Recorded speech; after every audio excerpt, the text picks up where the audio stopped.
experiência. Vamos falar agora, sabe com quem? Com os jovens que não têm muita experiência. Por quê? Eles fazem hoje parte atualmente de uma parcela considerável, sabe de quê? Dos endividados. Pois é, começaram a trabalhar cada vez mais cedo e acabam aí tendo um endividamento precoce. Os impulsos consumistas e a facilidade em obter crédito estão fazendo com que esse número de jovens endividados cresçam a cada dia. O resultado é que, de acordo com os dados do Serviço de Proteção ao Crédito, o SPC, 38,28% de pessoas com dívidas em atraso estão na faixa dos 16 aos 20 anos. Então, para falar sobre esse assunto, hoje eu recebo o educador financeiro Roger Milan. Bom dia, Roger, tudo bem? Prazer em recebê-lo no programa. E isso é fato mesmo, é verdade que hoje os jovens estão se endividando mais cedo. Bom dia, Sula. É uma satisfação estar aqui com vocês. Obrigado pela oportunidade. Obrigada pela oportunidade nossa. E é verdade mesmo, né? Tudo são consequências aí da história de uma cultura, de um país onde as pessoas, em sua maioria, não tiveram educação financeira, né? Não tiveram em casa, não tiveram na escola. E aí, consequentemente, a gente tem que se deparar com esses números que a gente não gostaria de ver, né? E que, na verdade, pelo menos hoje, porque hoje a gente ouve falar educação financeira, né? No tempo que eu ia para a escola não tinha isso, não. Era português, matemática, né? A matemática nem sempre a gente entendia tão bem assim. E hoje não, hoje as escolas estão se preocupando, os pais estão se preocupando em ter essa informação para passar para os filhos, mas ainda temos aí esses jovens que são frutos de um período que não teve essa oportunidade de entender realmente o que era educação financeira. Qual o conselho hoje, né, dentro desse critério de educação financeira, para esse jovem que está endividado? Qual é o procedimento? Como retornar isso, mudar essa situação? Claro, foi interessante, você falou no começo, educação financeira. Quando a gente fala de educação financeira, às vezes as pessoas já se preparam para vir muitos números, né? Muitos cálculos. A gente tem que lembrar muita sempre... tabela. Muita tabela. A gente tem que lembrar que antes de qualquer coisa, existe um fato muito mais importante do que isso, que é o comportamento. O comportamento humano é o que vai traçar o caminho da pessoa, né? Hoje as pessoas não têm o hábito de ter o controle financeiro. Você falou de números aí no início, né? Tem alguns números interessantes. 80% da população brasileira não tem o controle da sua vida financeira. E é um número alto, porque triste. Esse 80% a gente vê a população aí toda endividada quase. 80%. 60% da população são endividados. Tem um número muito interessante que eu gosto de falar, e para eu concluir a sua pergunta, dos aposentados.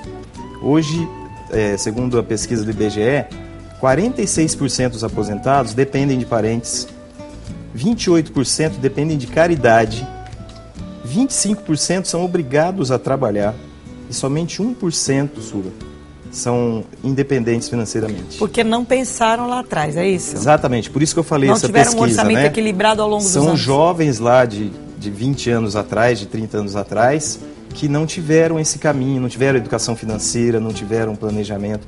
E o caminho qual é? O primeiro passo é conhecer o seu eu financeiro, saber quem é você na sua vida financeira, o que acontece na sua vida financeira. Esse é o primeiro caminho. E depois... Como detectar isso? Como é que eu vou saber quem sou eu na minha vida financeira? Para fazer isso é muito fácil. Pouca gente faz, mas é muito fácil. A gente acha difícil, né? A maioria acha difícil. É muito fácil. Quando a gente vai ao médico, a gente tem alguma doença, algum problema, o médico faz um diagnóstico, né? Sim. Ele quer descobrir o que a gente tem. É a mesma coisa. Nós vamos fazer um diagnóstico com nós mesmos. Descobrir onde está o problema. Descobrir. E nesse diagnóstico nós vamos anotar tudo. Mas tudo mesmo. Desde R$1 para o flanelinha, uma gorjeta, um suco, uma pizza, que são os pequenos gastos. Muita gente não tem. Tem gente que tem aquelas planilhas bonitas, né?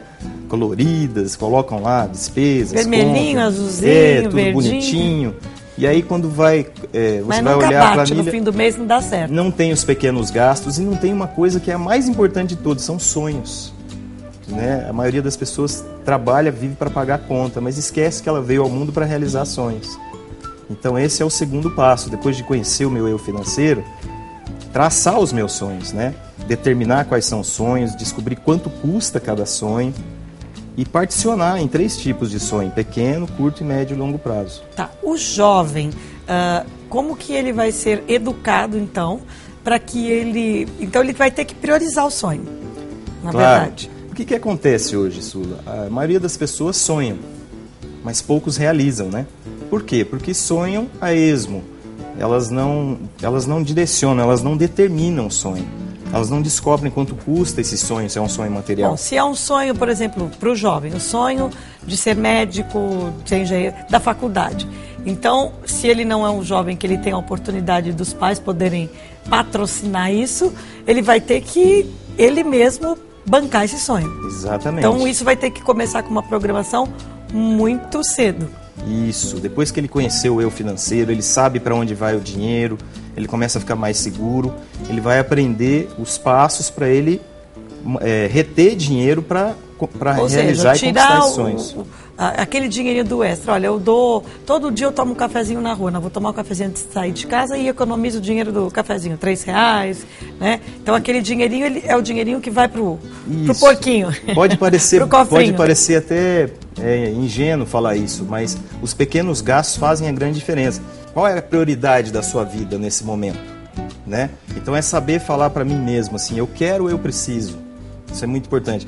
Até porque, principalmente o jovem, né, Sula? Ele é muito quer. imediatista, o jovem mais né? quer do que precisa. O jovem imediatista, ele quer agora, né? Ele vai comprar alguma coisa, ele quer agora, ele cai na parcela.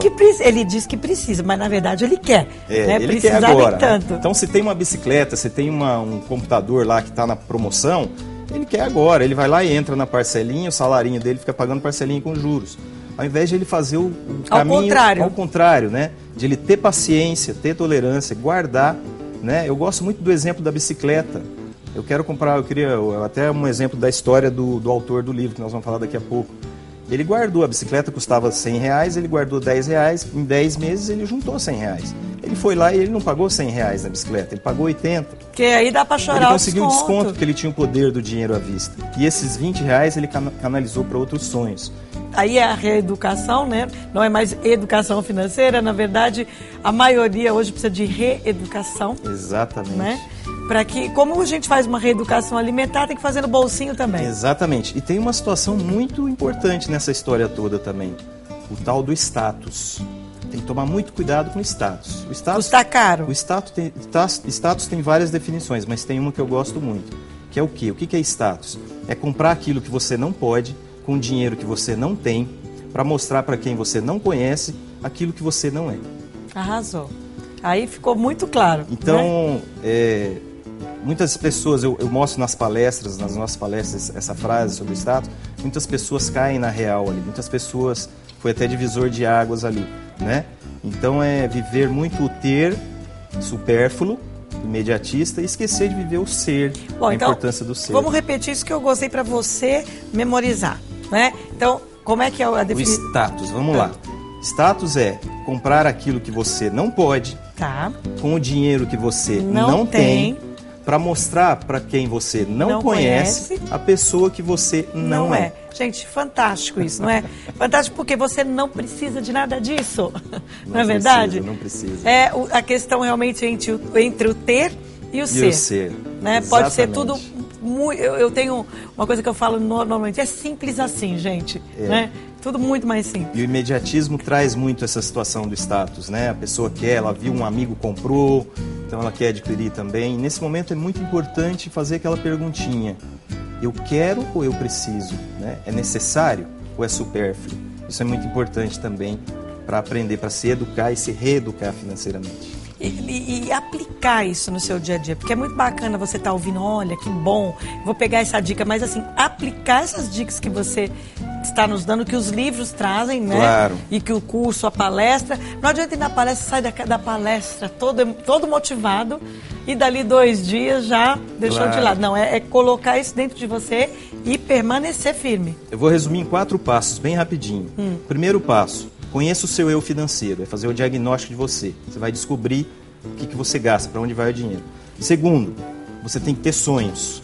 Então, priorize seus sonhos, determine seus sonhos, descubra quanto custa cada sonho e registre esses seus sonhos. Curto, médio e longo prazo. Curto até 1 ano, médio até 10 anos e longo acima de 10 anos. Terceiro passo, tem que planejar, tem que orçar. Os sonhos têm que estar naquela planilha colorida, bonita lá. A maioria daquelas planilhas não tem o sonho. Não tem o sonho. Então coloque seus sonhos lá. Só as contas a pagar e as Antes dívidas. das despesas, coloque os seus sonhos. Pague você primeiro. Coloque seu sonho de curto prazo lá, de médio prazo, de longo prazo. Coloque seus sonhos lá. Ah, vai aumentar o valor, eu já estou no prejuízo. Não vai, porque você vai aprender no começo que você vai diminuir muito o gasto e vai sobrar dinheiro para o sonho e vai até sobrar dinheiro para a família. E é óbvio, para tudo isso acontecer, a gente tem que ter a arte de reter dinheiro, que é o poupar dinheiro. Reter, guardar o dinheiro para que tudo isso aconteça. São os 4 passos, as 4 dicas que eu deixo para as pessoas que querem se educarem ou se reeducarem financeiramente e ter o controle da vida financeira nas mãos, ficar livre dessa história de estresse, depressão, separação conjugal e tudo mais.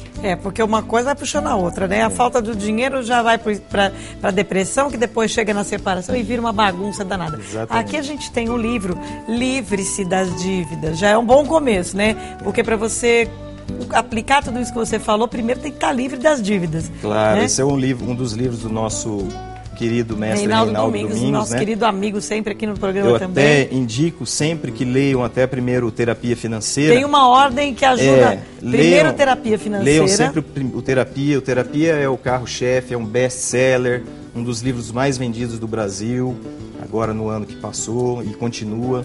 Então esse é o primeiro livro que todos devem ler, que eu indico, é um livro fácil de ler, vai ficar de cabeceira da cama. E vai ficar como vamos dizer, um manual. Um manual, manual exatamente. de você conseguir reorganizar sua vida financeira. E para quem está em situação de dívida ou conhece alguém, o Livre-se das Dívidas também é um livro fantástico, que seria a segunda indicação de leitura depois do primeiro Terapia. E o que é melhor, sabe o quê? Você vai ser presenteado com esses livros. Então você manda agora o e-mail para o tudoposso@redefamilia.com.br e você pode ser presenteado com um desses dois, né? Na verdade, a gente vai dar um para cada telespectadora, porque assim cada um não pode dar tudo para uma só. Quem ganhar o Terapia Financeira, depois compra aí o livro. Se tiver dívida, tomara que não tenha, né? Tomara que não. E aproveita essa oportunidade, né? Para você estar conectado com a gente aqui no nosso programa, mandar seu e-mail, aproveita, manda um beijinho, fala o que você tem achado, dá sua opinião, faça o seu comentário, porque a gente quer muito, na verdade a gente faz o programa para você. Então a gente quer você também longe de dívidas e realizando os seus sonhos, que é o melhor de tudo. Não é verdade? Obrigada pela tua presença, uma honra. Agradeço. Com certeza eu acredito que nós ajudamos aí muitas pessoas a terem um futuro promissor. Por quê? Porque aí vai começar a ser, né? E viver o seu sonho, realizar os seus sonhos. Eu espero que sim. Que bom. Muito obrigado pela oportunidade. Obrigado, um abraço pro meu amigo Reinaldo Domingos. A gente faz um breve intervalo daqui a pouquinho. Tem macarrão tijolo. Já provou? Gente, eu não provei, mas só de olhar, você vai ver daqui a pouquinho, dá água na boca, vai aguçar sua curiosidade. E claro, você vai aproveitar a oportunidade de anotar a receita e dá para fazer no almoço de hoje ainda. A gente volta já.